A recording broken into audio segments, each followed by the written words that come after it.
Diego Pavia, not from Antioch, California. No. He is the quarterback at Vanderbilt. We remember him from beating Bama, right? And just going nuclear. Yeah, great on-field interview, living it up. He's got a little mean streak in him. And then Vandy had a decent season. It's Johnny Manziel on ADD meds. Boy, that's a pretty good one. Yeah. They had a pretty good season. Then Diego Pavia sues the NCAA and wins, getting his JUCO year back and really changing the landscape of college sports because the NCAA now cannot tell people, well, you played JUCO, those years count towards your FBS.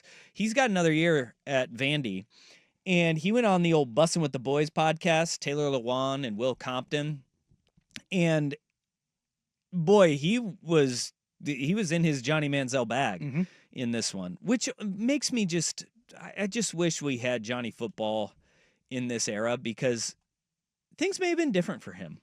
Yeah, if he didn't have to, beg, borrow, and steal to get the money. Yeah, if it was out in the open, on the up and up, and because Johnny Manziel would have racked up insane amounts of money. Yeah, he still did. Yeah, but Diego Pavia went on Bussin' with the Boys, and he went at quite a few people, including, he didn't name names, but in talking with the boys on Bussin' with the Boys, dropped this whole tampering thing, and I've been long saying this is how tampering works in college football.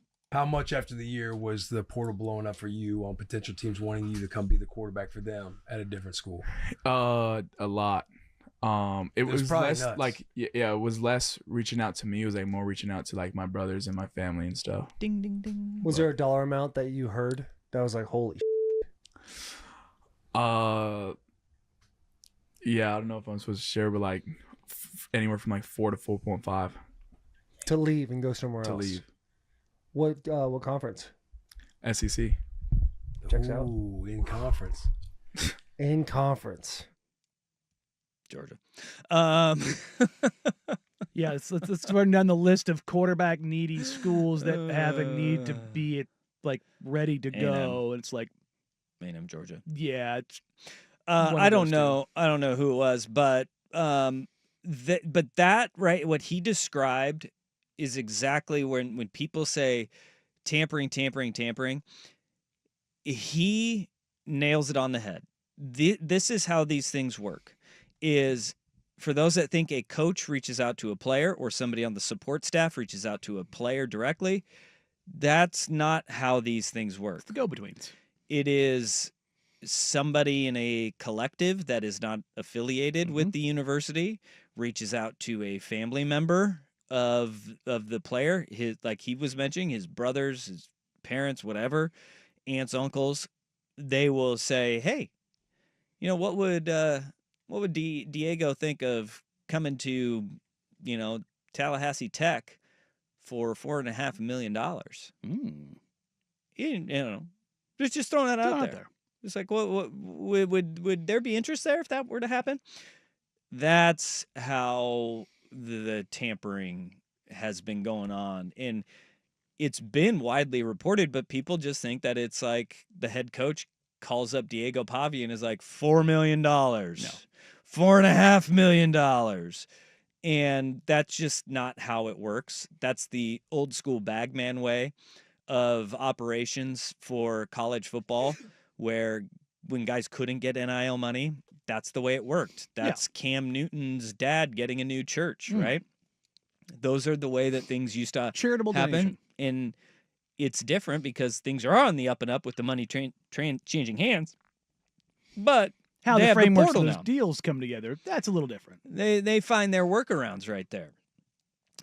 Here's where Diego Pavia is also making the headlines, because immediately following that question, Will Compton, a Big Ten boy now, Taylor Lewan, because he went to Nebraska, Taylor Lewan, Big Ten boy, went to Michigan. They asked about the Big Ten conference. Any Big Ten teams trying to get you? You want to play with the best. You don't want to play with the Big Ten. Some cats, man. You ignore those calls. The last 2 national titles. I know. Your era. You ignore those calls. You know that. The whole You time. ain't ignoring these calls. But you bro. got to think about this, dude. The SEC is like nothing. Like, okay, the Big Ten, you have like Ohio State, Oregon, Even it's Michigan. Michigan, Penn State. Yeah. Okay. Arguably after this year, Nebraska. I got you, kid. Was- Yeah, we will see. I'll finish that sentence. Yeah, But like, we just beat but like Iowa. the We gotta beat SEC, Iowa. you got all dogs. So like, you really only have 4 games a year. Like the SEC, it's like week after week after. Like you're gonna get beat on. Like the Big Ten, you ain't gonna get beat on with like the Purdue, You Nebraska. can nod all you want. Like that's a bullshit comment. Like a week after week. Like that's real though. Okay, there's a lot to unpack here. There's a lot of fart sniffing going on with the SEC there. They do love their own brand. They do. And you also have to understand he's coming at it from the Vanderbilt perspective. What Diego Pavia is failing to realize is that he is the Purdue Yeah. of the SEC. Yeah, it's tough for you every week because you're at the literal bottom of the barrel of your conference. You're playing, and their schedule is tough because they will always play Tennessee. Mhm. Tennessee is good again. This year they got Bama, they've got LSU, they have South Carolina, in Auburn, in Kentucky, in Texas, in Missouri on their schedule. Like, yes, they do have a tough schedule if you're Vanderbilt. Mhm. But playing Bama, LSU, and Texas, no matter what conference you're in, that That's is tough. incredibly tough. And the SEC also, what he's failing to realize, the SEC has long protected schools that are on the margins in their scheduling. And so the Vanderbilts of the world tend to get a lot of really tough games because they're saying, okay, Texas, Ole Miss, Bama, LSU, they need a reprieve somewhere in their schedule, right? They are the Purdue that he's talking about. And from that point of view, I'm sure that's exactly what it feels like. But if you go into the Big Ten, okay, so we've got Michigan national title, Ohio State national title in the last 2 years. Has Penn State been in the playoff? Yes, they have been. Has Oregon been in the playoff? They were the number 1 seed, yes. Okay. So those 4 teams already in the last couple of years have been right there. Was Indiana in the playoff? They were. Okay. So that's 5. Okay. So we just went over Vandy's schedule. That looks very tough, doesn't it? Purdue. They have USC, Notre Dame, which is a rivalry game, not a conference game. But they have, we'll just go with their conference. They have USC, Michigan, Ohio State, and Indiana this year. 2 of those teams were playoff teams a year ago. One of them is a national champion 2 years ago. Purdue has a very tough schedule, too, in the Big Ten. Also, I just go, anytime you have to play 9 conference games, that is inherently more difficult. 9 conference games is inherently more difficult than playing 8 conference Because games. even the worst conference game, who's the worst conference game they had this year? Northwestern? Yeah, they have Northwestern. Okay, so this year. Northwestern. If you're the SEC... Vandy plays Kentucky. And Vandy has, what, Utah State? They have Utah State, Georgia State, Virginia Tech, and Charleston Southern as their non-con. Is Northwestern worse than any of those teams? I think they are worse than Virginia Tech. Okay. Yeah, I think they're worse than. I'm gonna go. I'll say they're worse than Virginia Tech this year. That's fine. I'm not arguing. I'm just going. Just kind of like run of the mill. Okay, so your worst conference game is still better than 3 of your 4 non-cons. Yeah, and by the your way, non-cons are. The other ones are jokes. Yeah, Purdue's non-con is Ball State, Southern Illinois, Notre Dame. That's a little tougher. Yeah, I mean the Notre Dame one is just tougher than anything that, that they have in their 4 non-conference games. And that is wedged in between USC and Illinois. And Illinois is not a bad team. Illinois is going to be pretty good this year. I said this last year you about did. Illinois. You were on that train early with Bielema. And they're going to be better this year because they get their quarterback for another year. Yep. They're going to be a sneaky tough they'd be an game for 8-win a team. lot of teams. Yeah, that Like, would not surprise me if they won. If they won 9 games, it wouldn't be out of left field. no. I wonder what their schedule looks like because that's going to determine a lot Yeah. for Illinois and kind of But how it just shakes from, out for just them. from a talent standpoint, coaching standpoint, and kind of what they do, it would not surprise me if they won 8-9 games. Just it wouldn't. No, actually, their schedule is they miss Michigan, they miss Oregon, they miss they have USC, Ohio State, Indiana, But I and also Wisconsin. see They miss also Iowa, see they miss Penn State. Purdue, Rutgers, Maryland, Northwestern on there. Yeah, they got some layups.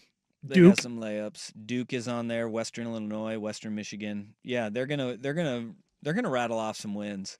And like if they start the season, if Illinois starts season 3-0 and they go to Indiana and they beat Indiana because Indiana will probably start pretty solid again this year. At that point, people are gonna be like Cignetti doing it again. Here comes Kurt Cignetti with another great season. They've got Old Dominion, Kennesaw State, and Indiana State. So you're probably going to have 2 3-0 teams right Going there into that game. heading into that game. Yeah.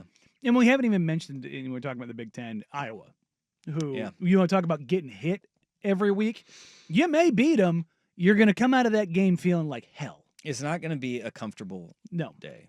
It definitely won't be. I think that is one of the things where the SEC has been trying so hard to make everybody see how great they are lately. And it's something they've never really they've had to do before. They've had to ring the bell because of the last 2 national titles.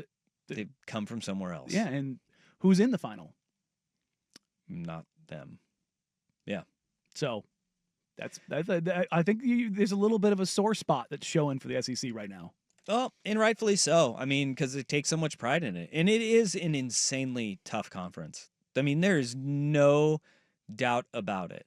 But the idea that the gap is so much greater than it was before, I don't know, man. Because I look up and down the Big Ten, even, a Michigan State team with Jonathan Smith as their head coach. They went through it last year. There's no doubt Jonathan Smith is a damn good head coach near the bottom of that conference. There are road apples in it. Purdue is one of them. Purdue has gone through it. They have Vanderbilt down to the Educational Institute and the color scheme is quite literally the Purdue of the SEC. Yeah, but they had a good year last They year. did, And so now he's puffing his chest out, and he should do that. Have that fun, because you're never going to have to buy another drink in that town ever again. Yeah. But when you look at the bottom of the Big Ten, Maryland, they had one of the best receivers I saw all of last year. I mean, God, what was that kid's name? But he was literally all over the field for them last year. What is his name? It was Ty Felton. Ty Felton. That kid's a player, dude. Yeah. But also Maryland in both the football and basketball sides of things is struggling. They got the broke boy problems at times. Which makes no sense. Well, they weren't getting a full share for a long time, so they were behind the 8 ball.